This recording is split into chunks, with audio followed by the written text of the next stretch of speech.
Quelle race de chien choisir? C'est probablement l'une des questions les plus importantes, mais c'est certainement l'une des questions les plus mal posées. Bienvenue dans ce deuxième épisode de la série Toutes les questions à se poser avant 3 petits points. Et après le premier épisode sur toutes les questions à se poser avant d'adopter un chien, aujourd'hui on va parler d'un autre point clé. Comment choisir la race de ton chien intelligemment en fonction de ton mode de vie, de ton tempérament et de ce que tu es réellement capable d'offrir à un chien au quotidien. Parce que choisir une race uniquement basée sur le physique ou alors sur la mode du moment, c'est souvent là que commencent les galères.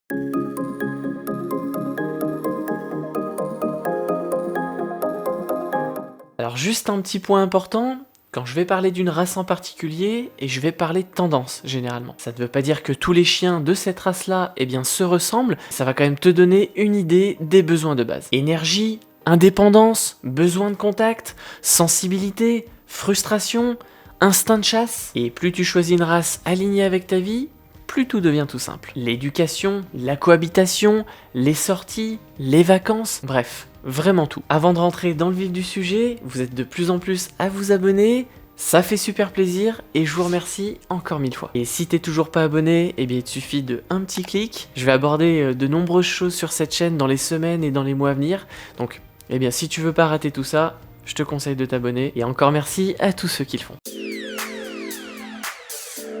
Alors le vrai point de départ, c'est ton mode de vie. Si ton rythme c'est plutôt boulot, maison, quelques balades, quelques sorties, mais que t'es quand même une personne un petit peu plus posée, bien évidemment que tu peux avoir un chien, mais il va te falloir une race qui ne va pas forcément exploser mentalement si elle a pas ses 2 heures de sortie par jour, ou alors si elle a pas ses 2 heures de stimulation avec du jeu, avec des interactions mentales, etc. Donc si ton mode de vie il est plutôt calme sans beaucoup de sorties, les races que je vais te conseiller, ça sera typiquement du cavalier King Charles, les Shih Tzu par exemple également, tu vas pouvoir retrouver le bichon, le carlin, j'en oublie certainement d'autres, mais globalement c'est des races qui sont assez petites en termes de format, en termes de taille, et ce sont souvent des chiens qui aiment beaucoup le contact, qui sont super contents d'être avec toi, et qui en plus de ça, ils ont une énergie plutôt modérée. Donc le gros avantage ici, c'est que tu vas pouvoir les fatiguer avec des sorties régulières, à ne pas oublier, c'est très important, avec un petit peu de jeu également, et un petit peu de stimulation mentale, sans forcément en faire des caisses, et devoir travailler avec ton chien tous les jours. Vraiment quelques petits jeux, quelques petites interactions, un petit peu de stimulation mentale sera largement suffisant pour ces races de chiens. En gros, tu n'auras pas forcément besoin de leur trouver un petit peu une mission de travail tous les jours. Par contre, attention, je te mets en garde sur un petit point, le fait d'être calme ne veut pas dire zéro sortie. Le piège ici, ça va être d'en faire un chien plutôt de canapé. C'est d'ailleurs un petit peu l'image qu'on se fait de ce genre de chien, que ce soit des carlins, des bulldogs, potentiellement des petits caniches ou alors des petits chihuahuas, etc. On a plutôt l'impression que ça va être des chiens, en tout cas l'image qu'on a, c'est que ça va être des chiens de canapé, mais globalement ça va entraîner quand même relativement souvent des problèmes assez évitables, assez bêtes, comme la prise de poids, ou alors un chien qui s'ennuie, un chien qui va devenir collant, voire même anxieux dès que tu vas partir. Et du coup, retiens bien une chose, une règle simple ici, c'est que même un chien calme, il va avoir besoin de sortir, d'explorer, de renifler, et ça c'est vraiment très très important. Et dans le cas contraire, si t'es plutôt un sportif, si tu cours beaucoup, si tu marches beaucoup, si t'aimes bien faire des randonnées, si t'es souvent dehors, alors je te conseille ici d'opter pour des races qui vont avoir besoin de se dépenser. Donc on va retrouver des exemples plutôt classiques comme le berger australien, le border collie, le husky, ou alors certaines races de chiens de chasse comme le braque ou alors le setter. Et ce type de chien, ça va super bien coller avec ton mode de vie parce que ce sont des chiens qui ont besoin d'une grosse endurance, d'un cerveau qui tourne en permanence et qui ont également besoin de pas mal de stimulation physique et mentale. Et je préfère quand même être clair aussi là-dessus. C'est vrai qu'un border ou alors même un berger australien, ce n'est pas un chien qui aime juste courir. C'est souvent un chien qui, si tu le stimules pas mentalement et suffisamment physiquement, il va aller trouver une autre activité qu'il va pouvoir faire tout seul, comme par exemple courir après tout ce qui bouge, ou alors aboyer sur tous les bruits. Ça peut être également détruire des choses à la maison, le canapé, attaquer les murs, ou alors ça peut être un chien même qui va te coller ou te suivre en permanence parce qu'il va pas réussir à se poser. Donc si tu es sportif, oui, ça va très très bien matcher, et il faut bien penser également que ce n'est pas juste de la dépense physique, il y a aussi toute la partie mentale à prendre en compte. Ensuite vient la question de ton logement. Est-ce que tu vis plutôt en appartement ou en maison? Si tu vis en appartement, ce n'est pas incompatible avec le fait d'avoir un chien. Le vrai sujet ici, ça va être est-ce que tu peux gérer les sorties de ton chien et gérer son quotidien de façon assez correcte? Parce qu'un chien en maison, qui ne sort jamais, c'est vrai qu'il est souvent plus mal loti qu'un chien qui est en appart et qui lui a beaucoup de sorties. Et si tu es en appart, tu peux très bien envisager des races comme le Shiba Inu, le Spitz, le Caniche, le Teckel ou encore le Bulldog français par exemple. Et toutes ces races ont leurs petites particularités à bien prendre en compte. Par exemple, si on commence par le Bulldog français, il a une énergie plutôt assez modérée, il est plutôt chill, hein. On peut le voir quand on croise certains propriétaires avec des Bulldogs, c'est assez marquant.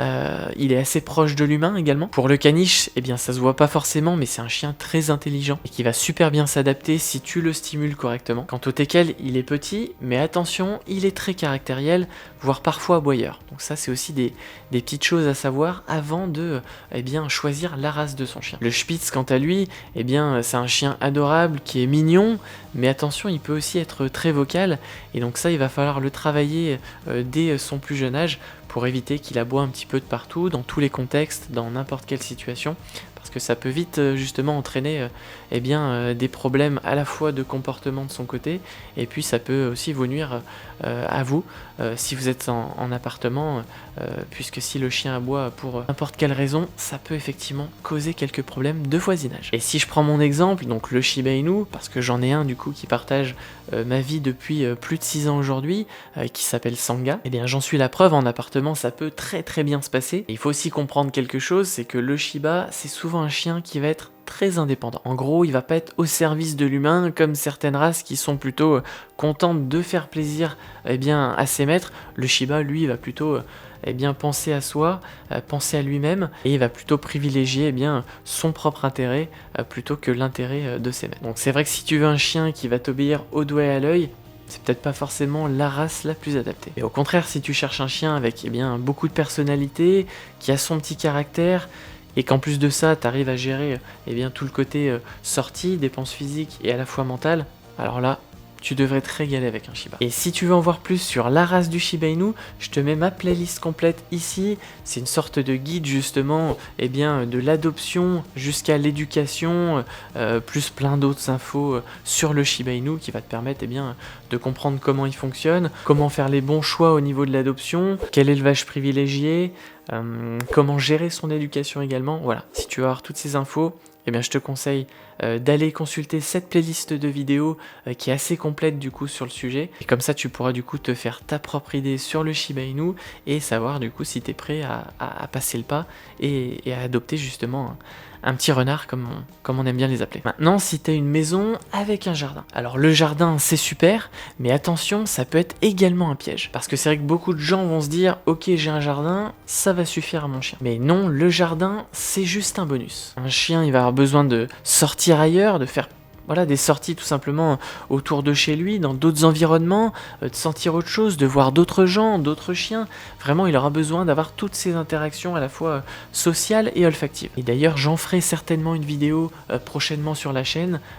Pourquoi moi je considère que le jardin, c'est une prison dorée. Dans ce contexte, on va plutôt du coup privilégier des races comme le Labrador, le Golden Retriever, on va retrouver également le berger allemand, le Beagle également qui est plutôt adapté à ce genre de contexte. C'est-à-dire que le Labrador et le Golden, ce sont souvent des races qui sont conseillées parce que ce sont des chiens qui sont plutôt très orientés humains, qui sont quand même souvent relativement plus faciles socialement. Elles sont assez polyvalentes et s'adaptent justement plutôt à l'humain plutôt que l'inverse, donc ça en fait des chiens assez parfaits pour cette situation-là. Pour le Beagle, il faut juste faire attention parce que c'est un chien de chasse, donc il peut aussi partir un petit peu à droite à gauche. Le rappel peut également être un petit peu plus compliqué qu'avec d'autres races. Donc c'est vrai que ce sont plein de petits points comme ça à bien prendre en compte avant de choisir la race de son chien. C'est vrai qu'on a d'un côté du coup en maison Labrador, Golden qui sont quand même assez simples, assez ouvert, assez cool avec tout le monde, que ce soit les autres chiens, les humains, les enfants, etc.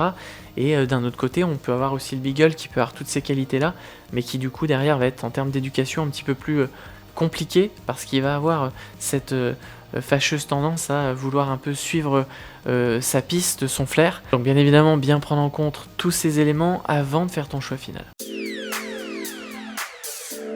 Ensuite, on va parler de ton tempérament à toi. Si tu veux un chien très proche, très câlin, très présent, alors des races comme le Golden, le Labrador, le Cavalier, le Boxer, eh bien, sont des races qui collent souvent avec ce genre de tempérament. Ces chiens ont généralement un énorme besoin social. Ce sont des chiens du coup qui vont aimer être avec toi, ils vont chercher l'interaction, et c'est vrai qu'ils suivent plutôt assez bien. Et souvent, c'est vrai que ça rend aussi l'éducation bien plus simple, hein, parce que ce sont des chiens qui aiment coopérer et qui vont pas te faire galérer pendant on va dire 20 minutes avant d'écouter ton ou tes ordres. Au contraire du Shiba Inu qui lui devrait te challenger un petit peu plus sur toutes ces questions liées à l'éducation. Et donc au contraire, on y vient, si tu es à l'aise avec un chien qui est un petit peu plus indépendant, qui va faire les choses un petit peu plus à sa façon, un peu plus pour son propre intérêt, alors là du coup tu peux regarder des profils comme le Shiba Inu, comme l'Akita Inu, le Basenji, ou alors encore le Shosho également. Donc ce sont des profils plutôt asiatiques, japonais ou chinois. Je préfère aussi du coup te mettre en garde avant de faire ce choix-là. C'est vrai que ce sont des chiens qui demandent quand même beaucoup plus de compréhension que d'autorité. Il faut être assez vigilant là-dessus. L'autorité avec ce genre de chien, il faut quand même savoir s'y prendre. Par exemple, avec le Shiba, si tu essaies d'installer un rapport de force, à mon avis, tu vas droit dans le mur. Et en plus de ça, tu vas vite t'épuiser. Avec ce genre de chien, il faut être clair, cohérent, et surtout accepter qu'il ait son petit caractère. Ensuite, si c'est ton premier chien, eh bien on va certainement te déconseiller certaines races, comme celles que j'ai citées juste avant, hein, les races plutôt japonaises, qui ont tendance à être un petit peu indépendantes et plus compliquées au niveau de l'éducation. Mais encore une fois, c'est pas impossible, j'en suis l'exemple parfait. J'ai un Shiba Inu depuis plus de 6 ans, c'est mon premier chien, tout se passe très bien. Alors bien évidemment, je suis challengé tous les jours sur plein de points différents, mais c'est pas incompatible avec le fait d'avoir un premier chien. En tout cas, c'est moi mon avis. Peut-être que d'autres personnes te diront l'inverse. Certainement des éleveurs qui quand même, des éleveurs qui sont soucieux du bien-être de leurs chiens, ils vont te poser quand même pas mal de questions pour savoir si tu es plutôt apte à éduquer et adopter telle ou telle race. Donc voilà, moi de mon côté, tout se passe plutôt bien. J'ai pas forcément d'a priori là-dessus, mais effectivement, c'est des points qu'on peut être amené à te poser. Et donc on va te conseiller en premier chien plutôt des profils comme le Labrador, le Golden, le Caniche, le Cavalier. C'est des races de chiens qui sont effectivement plutôt souvent citées parce que c'est des profils qui sont plutôt tolérants, plus coopératifs et souvent plus simples à socialiser et à éduquer. Donc c'est vrai que ça va te permettre de construire quand même une assez bonne relation sans te mettre dans le dur dès le départ. A l'inverse, si tu as déjà vécu avec des chiens, que tu sais gérer une routine, les sorties, l'éducation, alors là tu peux effectivement envisager des races un petit peu plus challengeantes, par exemple le Husky, le Shiba, l'Akita, voire même le Malinois si tu es vraiment prêt à t'investir, parce que c'est vrai que le Malinois, une fois qu'on l'a adopté, il faut vraiment passer beaucoup de temps avec son éducation, avec sa socialisation. Sinon ça peut en faire des chiens assez compliqués à gérer par derrière, donc il faut vraiment bien se renseigner sur la race. Parce que c'est vrai que il faut être honnête, certaines races elles vont demander un vrai cadre, et ce ne sont pas forcément des chiens, un peu plus des chiens du dimanche, si je peux les appeler comme ça. Alors les erreurs que je vois le plus souvent quand je discute avec certains autres propriétaires, quand je promène mon Shiba, ça va être de choisir une race parce qu'elle est belle, ou bien parce qu'elle est à la mode. Ça va être de choisir une race aussi en fonction du voisin, parce que le voisin il a telle race de chien, on voit que ça se passe bien, donc on veut exactement la même. Et surtout, ce que je vois aussi, ça va être de sous-estimer la charge mentale que ça peut représenter au quotidien, d'avoir un chien justement à gérer, à éduquer, à nourrir, etc. C'est un petit peu comme un enfant, hein, mine de rien, donc il faut être prêt également à franchir ce cap-là et se poser les bonnes questions avant de le franchir justement. Alors je vais te donner une méthode assez simple bien pour choisir la race de ton chien. En tout cas moi c'est comme ça que j'ai fonctionné avant de choisir mon Shiba Sangha. En 1 tu vas identifier bien ton mode de vie. Est-ce que tu es une personne plutôt calme, une personne plutôt active? Est-ce que tu as beaucoup de temps disponible? Quel est ton logement? Est-ce que c'est plutôt un appartement ou alors une maison? En 2, je te conseille d'identifier 3 ou 4 races possibles selon tes souhaits et ton mode de vie justement. En 3, je te recommande vivement d'aller rencontrer des chiens adultes de ces races-là, pas juste des chiots qui sont super mignons et sur lesquels tu risques de craquer quand même assez facilement. L'idée ici, ça va être d'aller discuter avec beaucoup de propriétaires différents pour leur poser justement les bonnes questions et savoir un petit peu en situation réelle comment ça peut se passer. Donc en 4, ça revient un petit peu au point précédent, tu vas parler à tous ces propriétaires pour justement leur demander tout ce que tu souhaites connaître et comprendre sur la race. Alors, ils peuvent te donner aussi, comme je te l'ai donné aujourd'hui, quelques tendances, hein. Ça ne veut pas dire que cette race-là, ce chien-là en particulier, il va être exactement comme ça, mais au moins ça te donne quand même des petites tendances et ça t'évite aussi de te fier uniquement à ce que tu vas lire sur Internet, puisque effectivement on peut lire de tout sur Internet. Encore une fois, c'est pareil, c'est des tendances, mais le mieux c'est quand même d'aller discuter avec des propriétaires et d'avoir justement un vrai ressenti global pour derrière éviter le maximum de faire le mauvais choix. Donc encore une fois, c'est super important. Et en 5, du coup, le dernier point, je te conseille de te laisser du temps une fois que tu as engrangé toutes ces informations pour derrière justement éviter de faire une erreur et surtout faire le meilleur choix possible. Donc pour résumer, il n'y a pas de race parfaite, mais il y a surtout des chiens qui vont matcher ton énergie, matcher ton mode de vie, et au contraire d'autres qui vont, elles, te créer bien plus de galères que d'autres choses. Dis-moi toi en commentaire ton mode de vie, ton tempérament et la race qui t'attire aujourd'hui. Je suis curieux de voir un peu les profils de races qui vont ressortir. Je lirai tous les commentaires et je donnerai mon avis à chaque fois. Et bien évidemment, si la vidéo t'a plu, je t'invite à mettre un like, et si tu veux encore plus de vidéos sur la série, toutes les questions à se poser avant 2-3 petits points, je te conseille également de t'abonner pour ne louper aucune de ces prochaines vidéos. Et encore une fois, merci à tous ceux qui s'abonnent, ça me donne énormément de force et d'envie de vous sortir le plus de vidéos possible sur différents sujets liés aux chiens et notamment au Shiba Inu. Quant à nous, on se retrouve très vite pour une prochaine vidéo. En attendant, prends soin de toi, prends soin de ton loulou et surtout, offre-lui le meilleur.